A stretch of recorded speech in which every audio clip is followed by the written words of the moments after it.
Emily and Lucas Hart were the internet's perfect couple, until one night she exposed their darkest secret to the world, and he made sure she'd never speak again.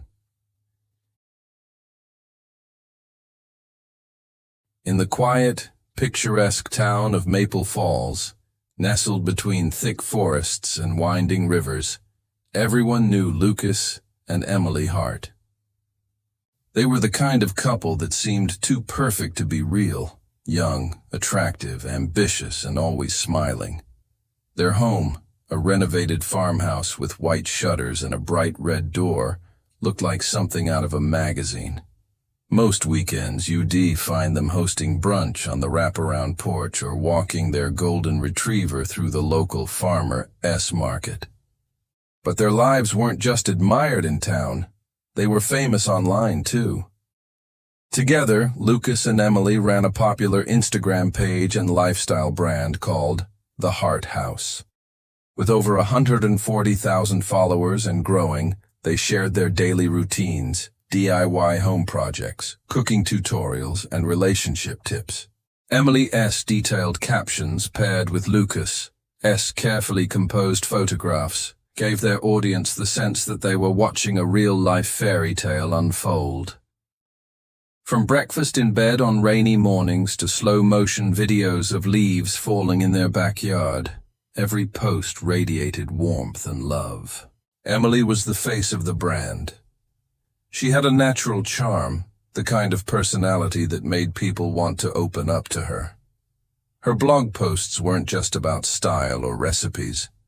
They often included personal reflections on marriage, balance, and finding joy in small moments. Lucas, on the other hand, worked mostly behind the scenes.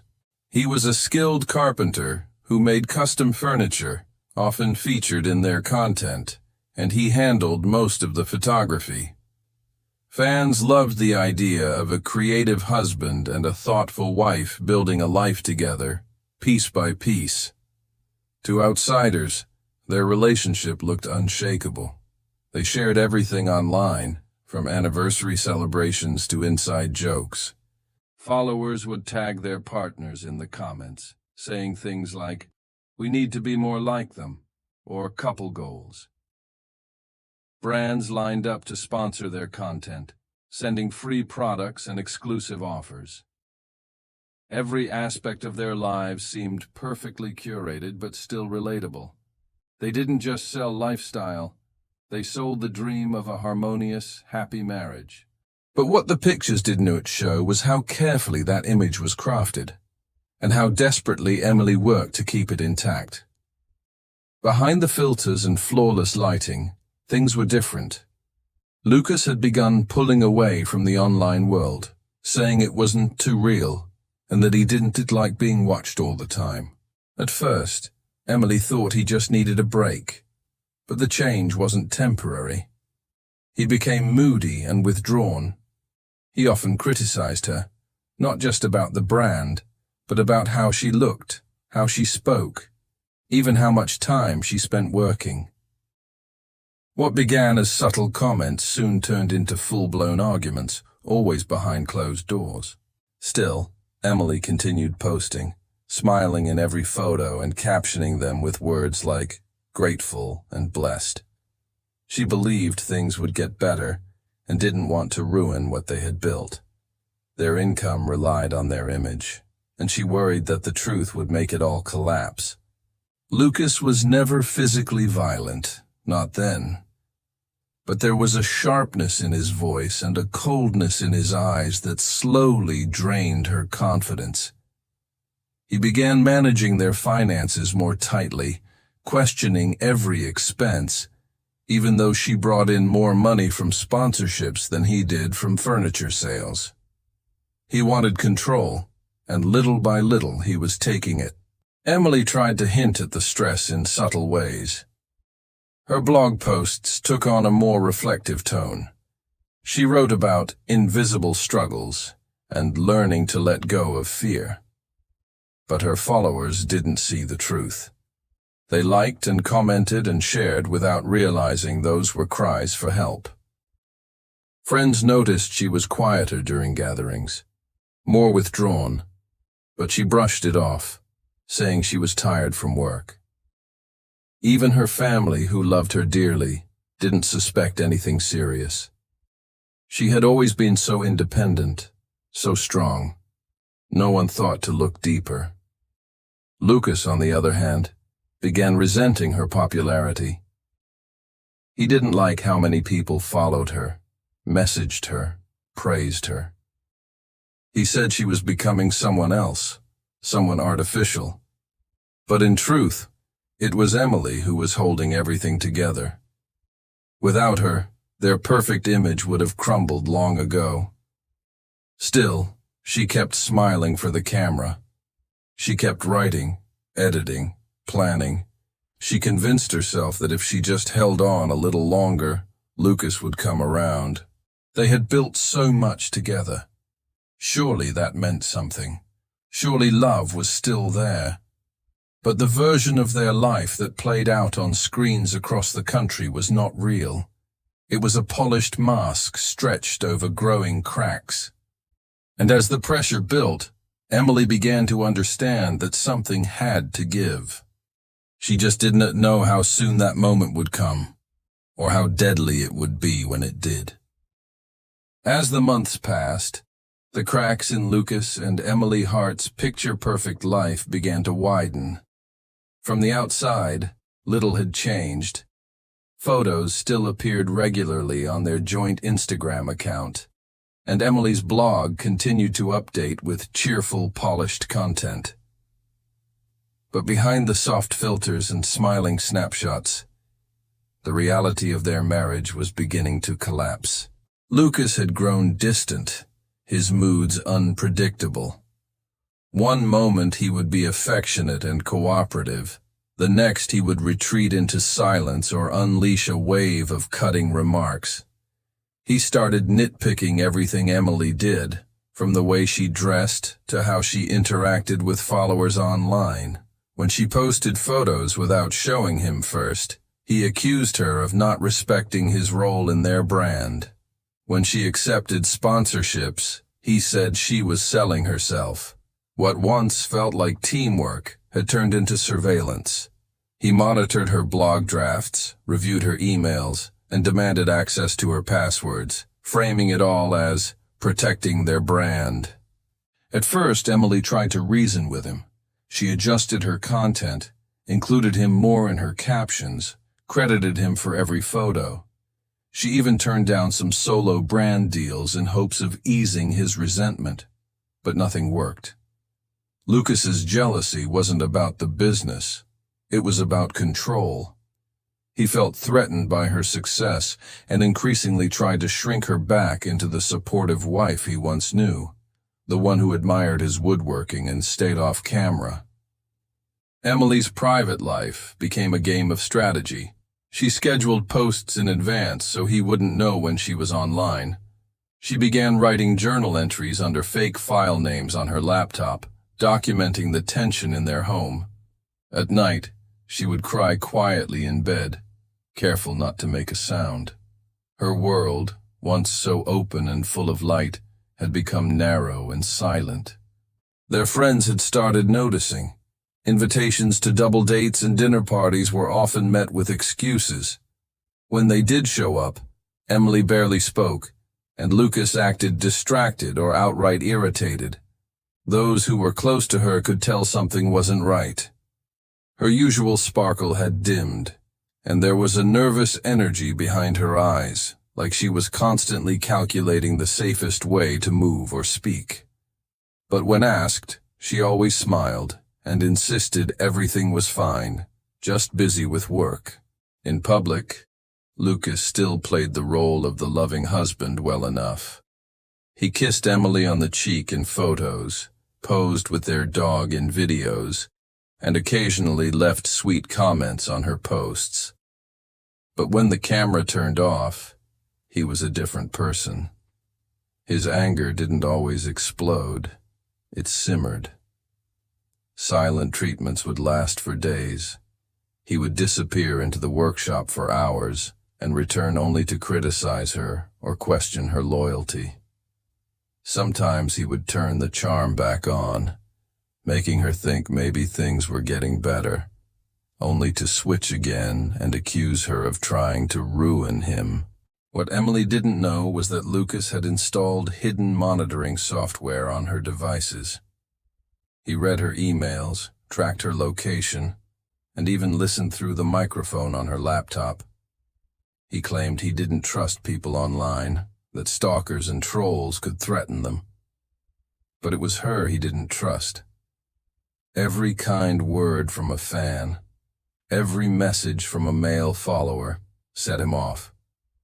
It wasn't love, it was possession. Emily was afraid to speak out. She feared the backlash, the disbelief, the loss of the life she had built. She also feared what Lucas would do if he felt exposed. But deep inside, something had begun to change. She no longer believed things would go back to the way they were.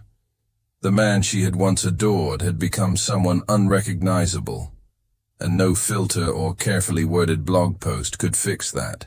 She began taking small steps in secret. She reached out to a lawyer, using a friend's phone. She created a hidden bank account and moved small amounts of money into it when she could. She backed up every journal entry, every email, every photo that hinted at his behavior. Quietly, cautiously, she was preparing for an exit. Still, she kept posting, smiling, engaging with followers. Her content became more personal, more reflective. She started writing about self-worth, boundaries, and reclaiming your voice. Followers praised her honesty, unaware of the storm she was facing. They assumed she was growing, evolving. They didn't realize she was sending out signals, coded messages wrapped in hashtags and warm tones. What no one could see was that Emily was running out of time. The mask she wore online was becoming heavier each day, and Lucas, sensing her drift, was becoming more watchful, more unpredictable. The more she tried to break free, the tighter his grip became. Something had to give. And when it did, it would shatter far more than just their perfect online image. On a Sunday evening in early spring, Emily Hart did something she had been planning for months.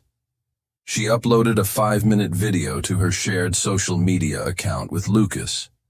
Only this time, he didn't know about it. The post went live just after 7 p.m., at a time when she knew their audience would be most active. Titled, "Our Truth, What We've Been Hiding," the video didn't feature a polished thumbnail or upbeat music. It opened with a static frame of Emily sitting alone in the sunroom, her eyes red, her hands clenched tightly in her lap.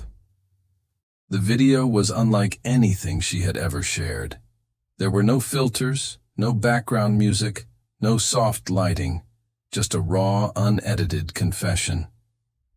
In a trembling voice, she explained that the perfect life she and Lucas had portrayed online wasn't real. Behind the carefully curated posts was a growing nightmare of emotional abuse, surveillance, and fear. She revealed how Lucas had isolated her from family and friends, controlled their finances, and made her feel like a prisoner in her own home. She spoke of the hidden software on her phone, the frequent gaslighting, and the dread she felt each day wondering what mood he'd be in when he came home. Emily didn't go into detail about everything. She knew the dangers of exposing too much. But what she shared was enough to turn their online world upside down. Toward the end of the video, she stated clearly that she was leaving him. She had contacted an attorney, found a safe place to stay, and planned to step away from social media for a while to focus on healing. Her final words were a mix of apology and empowerment. "I'm sorry it took me so long to say this, but I'm finally choosing myself." The video spread like wildfire. Within an hour, it had been viewed over 300,000 times, shared by influencers and advocacy groups alike. Her followers flooded the comments with messages of love and support. Some were shocked.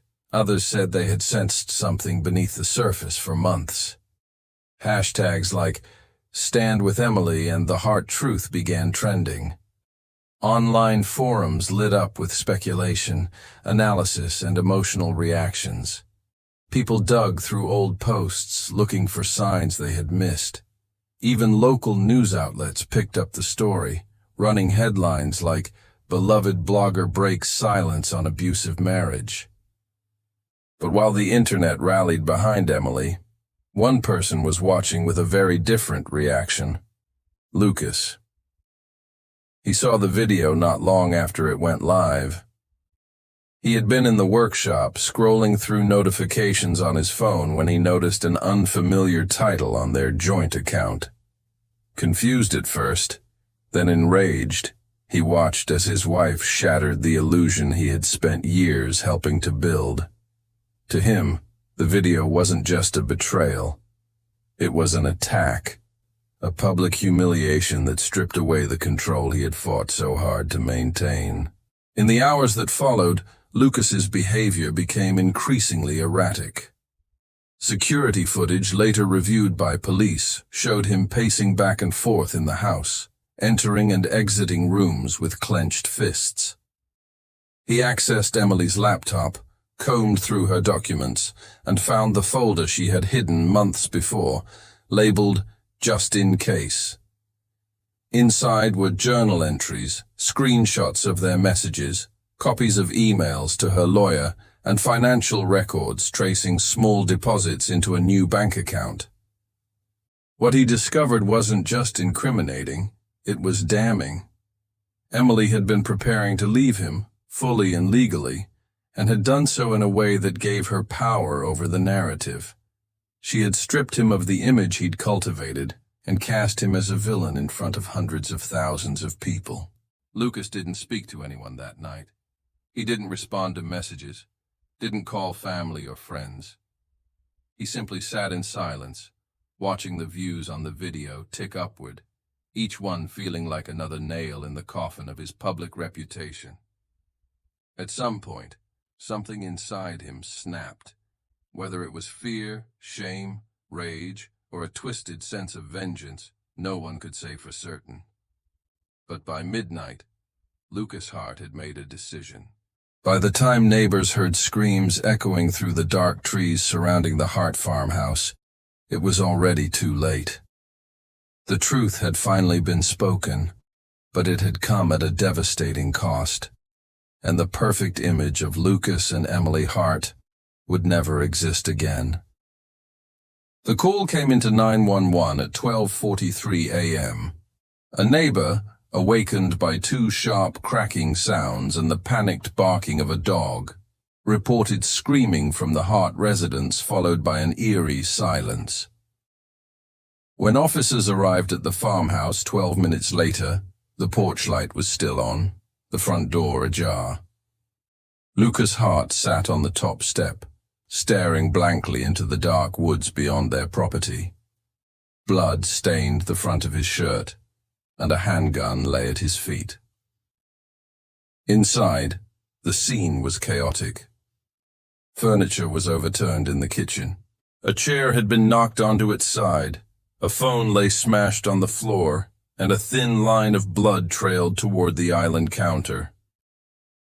Emily Hart was found lying near the pantry, her eyes open but lifeless, a small pool of blood collecting beneath her. She had been shot twice, once in the shoulder and once in the chest. There were no signs she had fought back physically. It was later determined that her injuries were immediately fatal. She hadn't had a chance to scream for help. Lucas was taken into custody without resistance. He didn't speak during the arrest or the ride to the station. At booking, his hands shook as they fingerprinted him, but he showed no outward signs of remorse or panic. When asked if he understood the charges against him, he nodded once and refused to say anything more. He was placed on suicide watch and held without bail. The weapon, a 9mm handgun, was unregistered and had been purchased illegally just 3 weeks prior. As the investigation unfolded, detectives pieced together a timeline of the hours leading up to the murder. They learned that Emily had posted her confessional video at 7:06 p.m. Police tech units found that Lucas had watched the full video 3 times by 7:40. He then accessed her private files on her laptop at 8:12, going through every folder she had created in preparation for leaving him. By 9:00, he had emptied a joint savings account, transferring the funds to a prepaid debit card. At 10:17, he searched for flights to Nova Scotia. He had even begun filling out a travel declaration form when, somewhere between paranoia and rage, he made another choice, one that would end Emily's life. Police discovered additional details that painted a chilling picture. Hidden cameras were installed in nearly every room of the house, except for the guest bathroom and pantry. Emily had suspected their presence but had never found them. These devices were linked to a cloud account Lucas had kept hidden under a fake name. On those cloud backups, investigators found months' worth of recorded footage, showing Lucas following Emily from room to room, recording their arguments, and obsessively reviewing her private moments. Forensic teams found the contents of Emily's just-in-case folder meticulously documented. Her screenshots of emotional abuse, notes on his behavior, and her legal plans to separate were organized in a file Lucas had labeled ES Escape Plan. She had documented everything, hoping, perhaps, that if anything ever happened to her, someone would understand the truth. What made the case even more haunting was the scheduled blog post that went live the morning after her death. Emily had planned it in advance, not knowing it would be published posthumously. The entry featured a soft focus photo of her in the garden, hair pulled back, smiling in the sunlight. The caption read, "New beginnings take courage. I'm finally choosing peace." Within minutes, the comments section exploded with confusion, then grief, as the news of her death became public. Her followers, who had just heard her speak her truth days earlier, were now mourning her. The same people who had cheered her courage now posted broken heart emojis, memorial messages, and pleas for answers. News outlets picked up the story immediately, and the murder became a trending topic across social media. Lucas was formally charged with first-degree murder 2 days later. Prosecutors cited the meticulous planning and the purchase of an unregistered weapon as evidence of premeditation.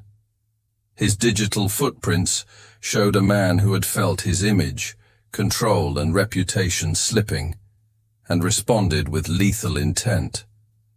For the town of Maple Falls, the Hearts had gone from beloved internet darlings to a cautionary tale in a matter of hours. The farmhouse that had once been the backdrop of cozy recipes and rustic decor now stood as a crime scene. Yellow tape fluttered where fairy lights used to hang. Their dog, rescued safely by animal control, was sent to live with Emily's sister. In court, Lucas remained mostly silent, his eyes blank during hearings. The man who had once built handcrafted cribs and dining tables now sat in chains, his silence louder than any confession. And while justice was slowly being served, nothing could bring back the life that had been taken. Emily had tried to reclaim her story. In the end, her words lived on, but her voice had been silenced, just as she was finding the strength to use it. The trial of Lucas Hart began 8 months after Emily's murder, drawing nationwide attention. People who had once followed the couple for DIY tips and inspirational quotes now watched live streams and read courtroom summaries, eager to understand how something so beautiful had unraveled into horror. The courthouse in Maple Falls was surrounded by reporters each day, their cameras stationed outside like vultures circling the last breaths of a story they had helped inflate through years of shared content. Prosecutors built their case methodically. They began with the timeline: Emily's public video confession, Lucas's documented reactions, the illegal gun purchase, the wiped bank accounts. They showed that this was no crime of passion. It was a planned and deliberate act meant to silence someone who had finally begun to speak. They brought forward digital forensics experts, who explained the surveillance software found on Emily's phone and laptop, as well as the cloud footage from hidden cameras that showed Lucas's obsessive monitoring of her movements. One of the most powerful moments in the trial came when Emily's sister took the stand. With trembling hands, she read excerpts from the journal Emily had secretly kept, pages filled with fear, confusion, and heartbreak. The courtroom fell silent as she described Emily's growing despair and quiet courage. She shared how Emily had sent her encrypted copies of her notes, just in case something happened. Her voice cracked when she read the final line Emily had written the night before she died. "If I disappear, it's not a mystery. It's a warning." Lucas's defense attorney attempted to paint a different picture. They claimed he had suffered a psychological break, triggered by the sudden collapse of his public life. They suggested he had been manipulated by the pressures of fame, that he was a man pushed beyond reason by betrayal and fear of abandonment. But it was a hard sell. The jury saw through the narrative quickly. The evidence was too calculated, too specific, too controlled. Lucas hadn't snapped. He had acted with clear and intentional malice. The trial lasted just under 3 weeks. On the final day, the prosecution played a recording taken from one of the hidden cameras, audio of a conversation just days before the murder in which Emily calmly asked Lucas to respect her decision to leave. She sounded exhausted, but resolute. Lucas's voice, in contrast, was chillingly calm. "You won't ruin me," he said, again and again like a mantra. The jury deliberated for less than 5 hours. Lucas Hart was found guilty on all counts: first-degree murder, illegal possession of a firearm, stalking, and unlawful surveillance. The judge, in his sentencing remarks, called the crime a brutal silencing of a woman who was finally learning to live without fear. Lucas was sentenced to life in prison without the possibility of parole. In the weeks after the verdict, Emily's name became a symbol far beyond Maple Falls. Advocacy groups held rallies in her honor. A foundation was established in her name to support victims of digital abuse and coercive control, forms of manipulation that often go unrecognized until it's too late. Her video, Our Truth, was archived by multiple organizations as an example of digital bravery and domestic awareness. Universities began using it in social work courses. Her story had gone viral in life, but in death, it became a movement. Emily's sister took over her blog, not as a lifestyle platform, but as a space for healing and education.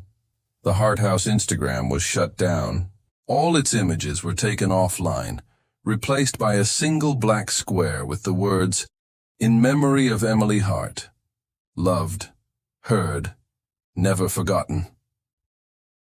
That post alone gathered nearly 1 million likes and hundreds of thousands of comments.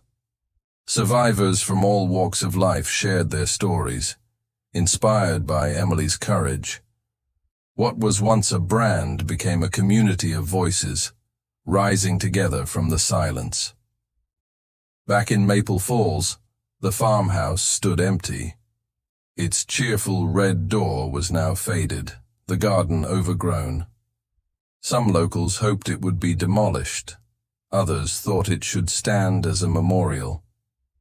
but most avoided it, unable to reconcile the cheerful content they had once seen with the tragedy that had occurred inside. Emily Hart had dreamed of building a life that inspired others, a life filled with warmth, love, and honesty. In the end, she had done just that, but not in the way she intended. Her final act wasn't just a confession. It was a declaration of worth, of resistance, of survival in the face of control. She had given the world her truth, even as it cost her everything. And that truth, unfiltered, unedited, and unforgettable, would never be silenced again.